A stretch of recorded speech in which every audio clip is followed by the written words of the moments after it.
Bonjour. Donner le sein à son bébé reste le mode d'alimentation le plus recommandé, et ce pour des raisons médicales. Rien n'est meilleur pour notre Bouchou que l'allaitement maternel qui lui apporte tout ce dont il a besoin. La mère, pour affirmer son choix en toute aise, se doit de connaître les bienfaits de l'allaitement maternel. Bienvenue à Télébébé.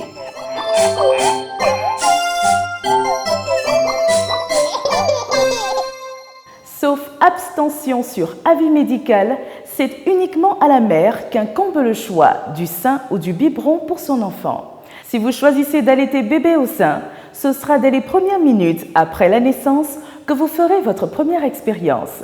Plus tôt vous allaiterez, plus les quantités de lait seront abondantes. Suivons plutôt.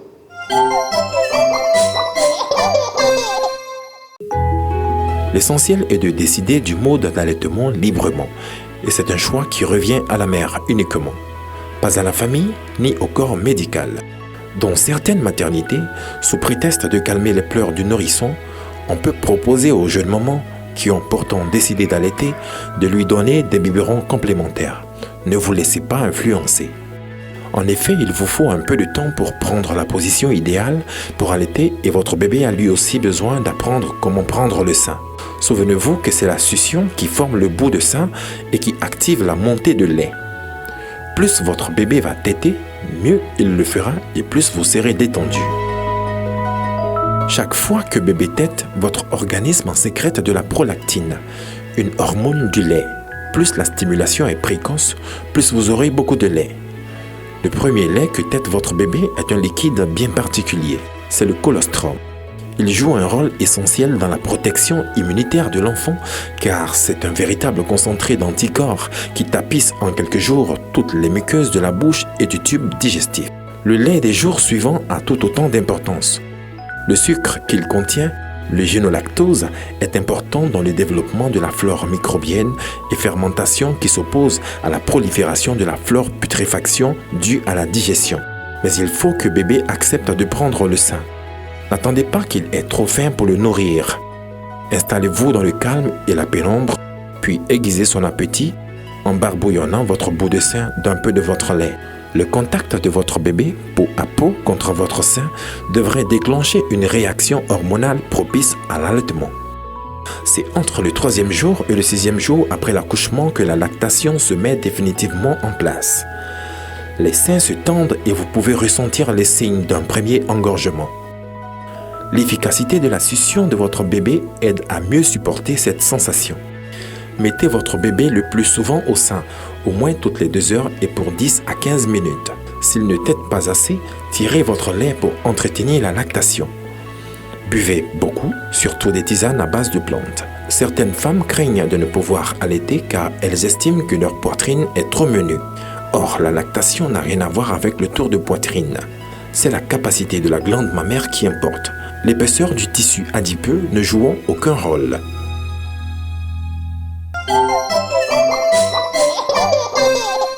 Bien plus encore, allaiter bébé au sein ne vous impose aucune contrainte de temps ni de fréquence.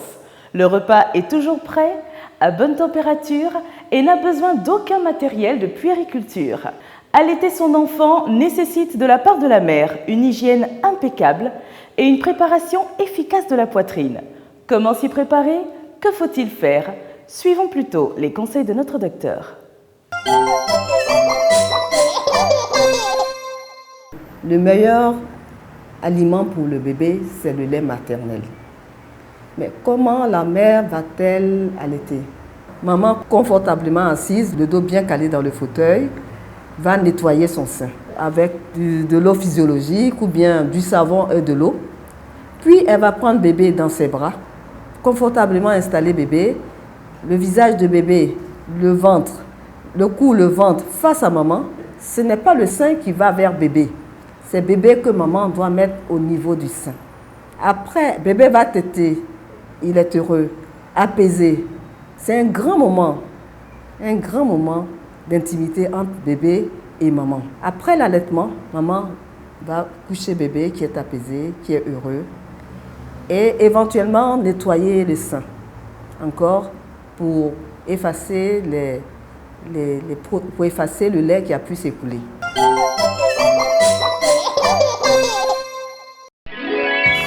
J'aimerais bien allaiter mon enfant au sein, mais j'ai entendu dire que cela abîmerait mes seins et que l'odeur du lait me rendrait indésirable pour mon mari. J'ai vraiment peur que cela m'arrive. Qu'en est-il, docteur? Maman, je voudrais vous rassurer, l'allaitement ne fait pas tomber le sein. Il s'agit d'avoir une bonne posture pour allaiter. Il faut savoir que l'allaitement au sein présente de nombreux avantages. D'abord, la sécurité. Ce n'est pas un lait qu'on doit réchauffer ni refroidir. Il est naturellement stérile. Il est économique. Le lait maternel renferme des anticorps qui seront transmis à l'enfant.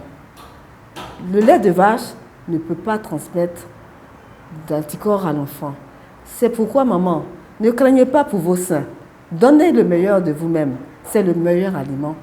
Et papa, permettez que maman puisse réserver son sein à bébé au moins pendant 6 mois. Le lait maternel, même consommé quelques semaines, reste l'aliment le plus complet et le plus nourrissant pour bébé, ainsi le plus intéressant sur le plan immunitaire et digestif. Il reste par excellence le choix idéal pour favoriser l'interaction mère-enfant. Télébébé s'arrête ici, rendez-vous au prochain numéro.